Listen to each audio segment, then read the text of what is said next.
काँग्रेसनं डॉक्टर बाबासाहेब आंबेडकरांचा दोनदा पराभव केला असं आज किरण रिजिजू यांनी देखील त्याचा पुनरुच्चार केला आहे. तर तुम्ही 2013मध्ये एक लोकसत्तामध्ये देखील लिहिला होता आणि त्याच्या संदर्भातली कारणं पण देखील स्पष्ट केली.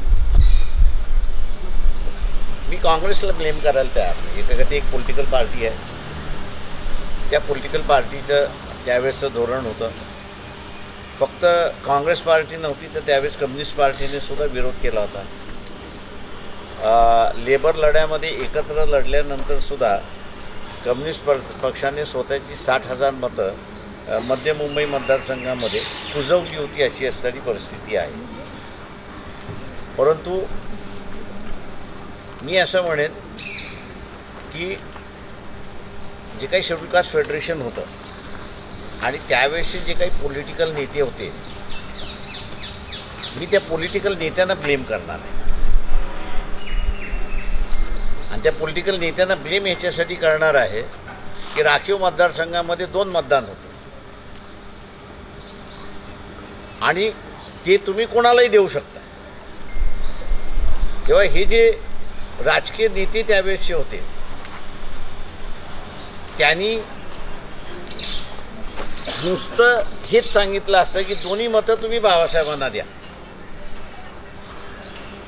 तर बाबासाहेबांना तिथे असताना 2,40,000 मतं मिळाली असती आणि 70,000ने बाबासाहेब त्या ठिकाणी जिंकले असते.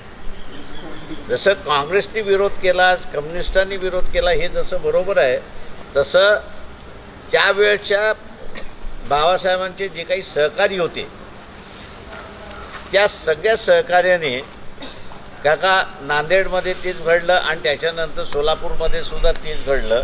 एक मद्रासी असणारी केस ही हायकोर्टामध्ये गेली आणि हायकोर्टाने त्यांनी निर्णय असा दिला की मतदान देण्याचा अधिकार आहे, एकाला एकच मतदान देण्याचं असं नाही आहे, तुम्हाला ज्याला द्यायचं आहे त्याला असणारं मतदान आहे.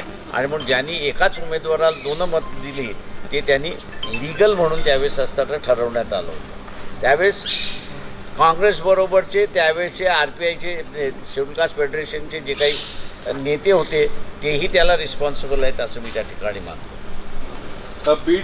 मुंबईतून शिकले नाहीत आणि भंडाऱ्यामध्ये सुद्धा तेच रिपीट झालं अशी असणारी परिस्थिती.